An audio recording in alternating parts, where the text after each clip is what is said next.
Throughout the annals of history, from the dimly lit caves of our ancestors to the modern, bustling cities, one thing remains unchanged: our insatiable appetite for tales that send shivers down our spines.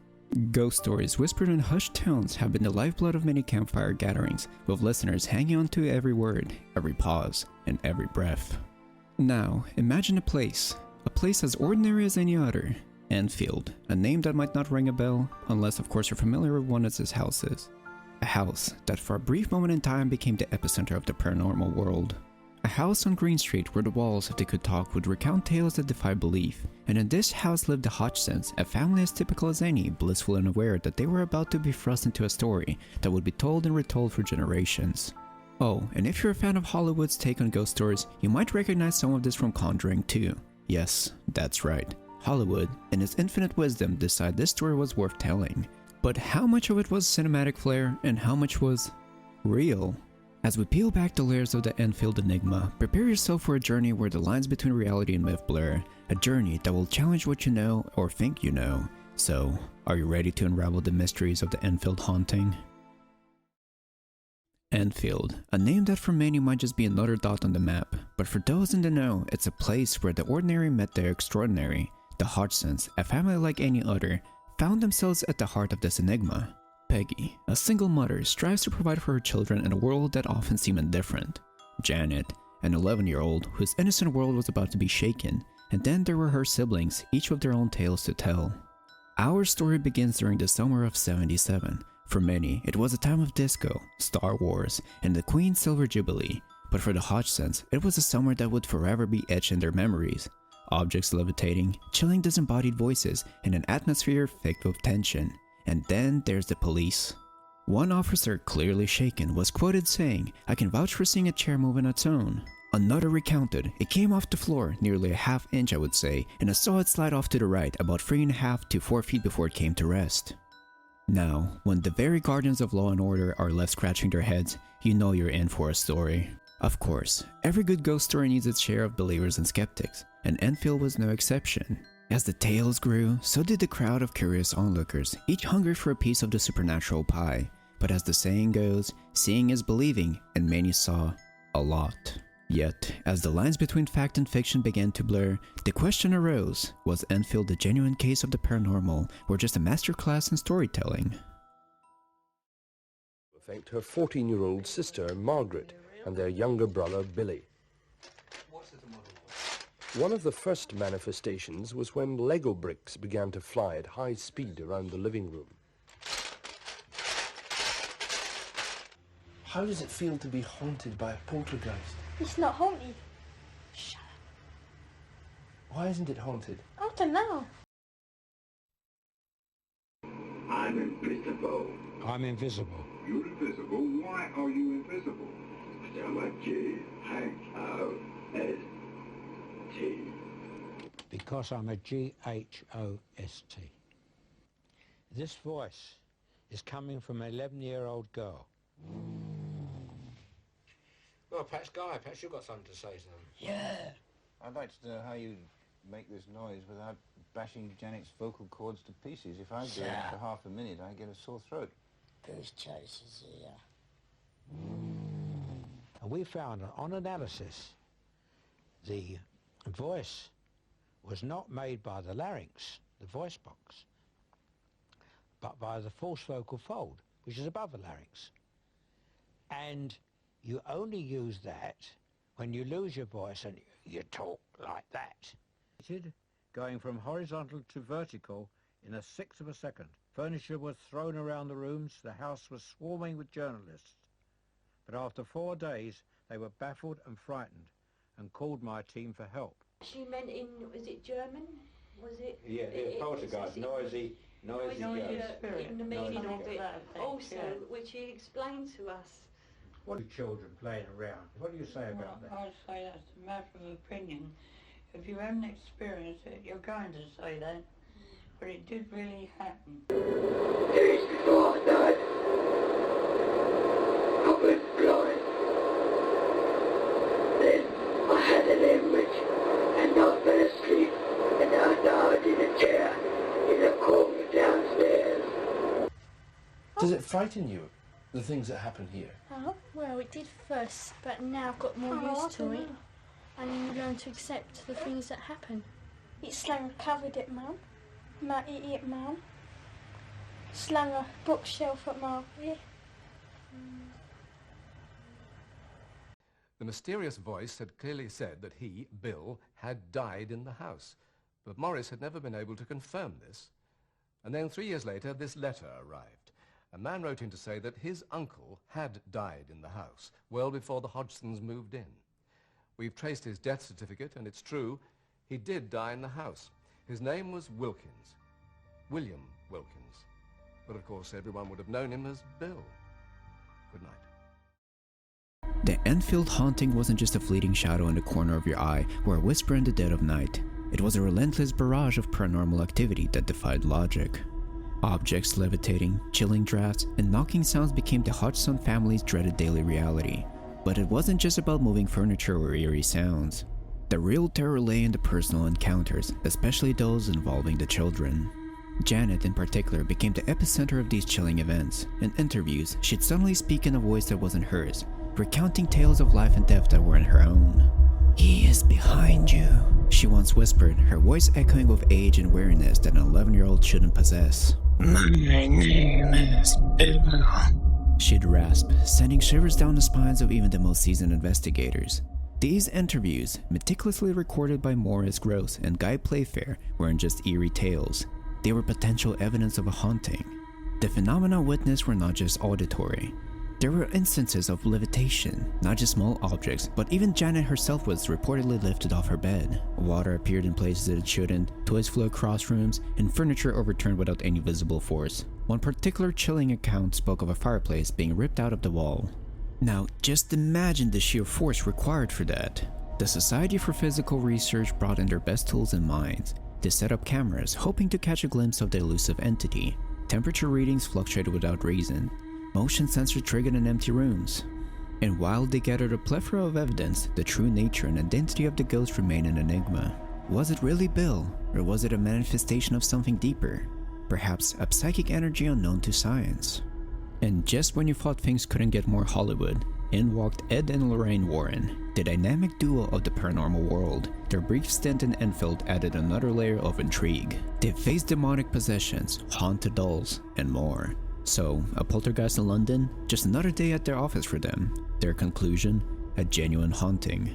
But with their flair for the dramatic, one can't help but wonder how much of their findings were fact and how much cinematic flair. The Enfield haunting wasn't a story that stayed confined to the UK. It became a sensation, a topic of heated debate, and the subject of numerous investigations worldwide. Newspapers, radio shows, TV specials, everyone wanted a piece of the Enfield pie. The world was divided, believers, skeptics, and those who just loved a good ghost story. But one thing was certain, Enfield had etched its name in the annals of paranormal history. I am at this famous house in Enfield, and here you see Margaret and her mother, who were very, very involved in this case. You remember the day I first came? Yes, I remember, Yeah, Mr. we Rose, remember that, and you Mr. was on Rose. the case ever since then. It's just tipped up, and there's Janet, one of the girls. She's been just sitting on the chair, and she's been thrown completely across the room. At the bottom of my bed stood a chest of drawers, and the chest of drawers started shuffling, and it moved towards the door, and me and my brother Johnny were both sat up and we was really frightened. There's a child's chair. I bet it weighs about 10 pounds, padded by with metal legs. And the child is sleeping in a single bed one side of the room, and I was sitting on a single bed the other side of the room, with his chair in the middle. The child went to sleep, and all of a sudden she got a little bit restless. Well, just after that, his chair was lifted off the ground, and it was thrown about 9 foot through the air, a good 9 foot, for no reason whatsoever. No one was on the end of it. Didn't touch no one. Just went a straight line down the room.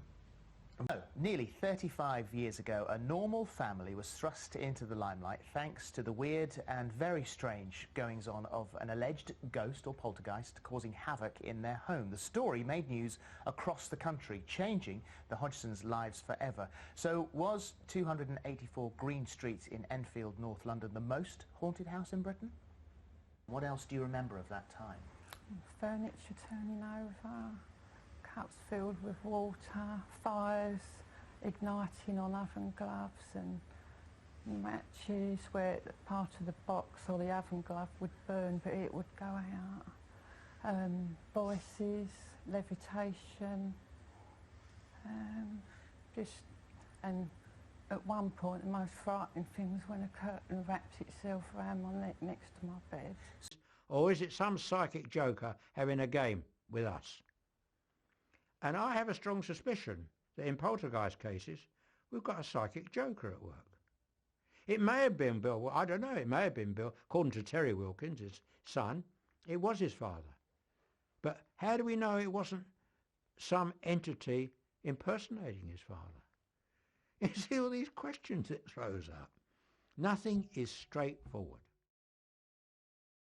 Alright, class is in session. First lesson, Poltergeist 101. Originating from the German words poltern, meaning to make noise, and Geist, meaning spirit. These aren't your run-of-the-mill Caspers. They're the rowdy kids of the spirit world, known for their physical disturbances. Think knocking on walls, hurling objects, and even the occasional hair pulling. Some theories suggest they're born from repressed emotions, especially in teenagers. Others, well, they reckon they're just spirits with a bit too much energy. The Enfield case, as riveting as it sounds, has its fair share of eyebrow-raising moments. There are inconsistencies galore. One witness might recount a toy zipping across the room, while another recalls it merely shaking. Levitation claims.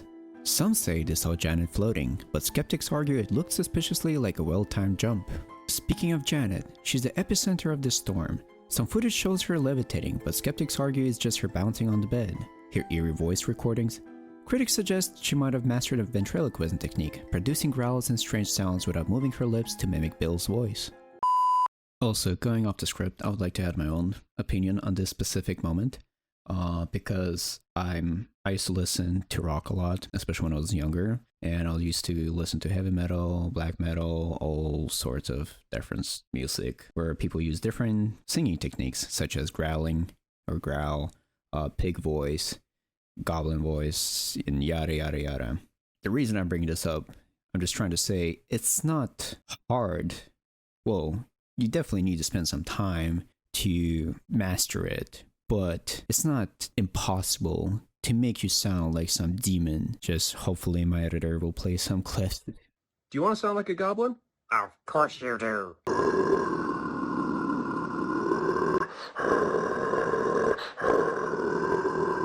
For example, and also the reason why I'm going off script is because I remember watching a video where professional singers, specifically that mastered the different vocal techniques, were analyzing these recordings, and it said this is a version of growling. Not a really good one, actually, because they said, like, yeah, this is easy to mimic, but it's really bad for your vocal cords because you can damage them. So I tried to find that clip, but unfortunately I couldn't. I've seen that clip maybe like 8 years ago, 5 years ago, so I'm not sure if I'll be able to retrieve it, but if I will, my editor hopefully will add it. If not, well, then at least, hopefully these rock clips will be enough as an evidence, at least from my side.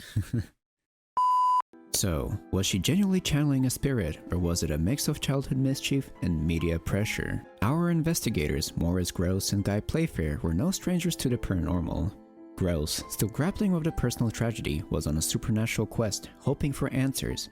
Playfair, on the other hand, approached with a writer's curiosity and a skeptic's eye. Their combined efforts painted a detailed, albeit puzzling, picture of the events, but were they too close to the story? Gross's personal losses might have made him more susceptible to believing, while Playfair's background as a writer might have led him towards the creation of a much more grandeur and mysterious story, all to tell for better book sales. Their motivations, while not entirely questionable, do add another layer of complexity to the tale. And then we have our paranormal celebrities, Ed and Lorraine Warren. They swooped in with their Hollywood-ready narratives, firmly stamping the quote-unquote genuine label on the Enfield case. But given their penchant for, let's say, colorful storytelling, one does wonder about their version's authenticity. The Warrens have been involved in numerous high-profile cases, often with a flair for the dramatic. Their involvement in Enfield added fuel to the fire, but was it the truth, or just another chapter in their legacy of sensationalism? And again, going off the script and giving my own personal opinion, that you'll have to take with a grain of salt, because it's just my own observations. But anyways, I was into supernatural since I was a little kid. I had many books, I watched many videos and many movies about ghosts, different spirits, poltergeist, cryptids, and all of that stuff. And when I was a kid, I thought they're cool, Ed and Lorraine Warren. But now as an adult, and reading information, more information about them, reading about the hoaxes and their quote-unquote investigations, I just despise them now. So yeah, if you'll ever be interested in us making a video about them, about their backgrounds and about their hoaxes, please let us know in the comments. I'll be more than happy to do it. The evidence is a mixed bag. We've got photos, recordings, and a plethora of testimonials. One expert pointed out, in the paranormal realm, seeing isn't always believing. Another added, audio can be doctored, photos staged. We need concrete proof. And yet, skepticism aside, the Enfield haunting stands as a testament to the enduring allure of the unexplained. As our journey for the Enfield enigma comes to a close, we're left with more questions than answers. This story, with its blend of chilling testimonials, questionable evidence, and media frenzy, has etched itself to the annals of paranormal history. But what truly makes it stand out? Is it the sheer audacity of the claims, the genuine fear in the eyes of the witnesses, or perhaps the allure of the unexplained that keeps us coming back for more? The Enfield haunting, whether you're a believer or a skeptic, serves a testament to humanity's insatiable curiosity about the unknown. And let's not forget its indelible mark on pop culture. From blockbuster movies to late-night chat shows discussions, the Enfield case has been milked, for lack of a better word, to its fullest. Conjuring 2 might have taken some, well, alright, a lot of creative liberties, but it's introduced a new generation to this enigmatic tale. And whether it's for a spine-chilling bedtime story or a deep dive into the evidence, the Enfield haunting refuses to fade into obscurity. But here's the crux of it all. In an era of deepfakes and misinformation, the Enfield story challenges us to question, probe, and think critically. It's a reminder that sometimes the truth is stranger than fiction, but also that sometimes fiction masquerades as truth. So, dear viewer, as you switch off your screen and ponder the mysteries of the universe, remember to tread the line between belief and skepticism with caution. Enjoyed this roller coaster of emotions and mystery? Then don't forget to like and share this video and subscribe to the Den of Unknown.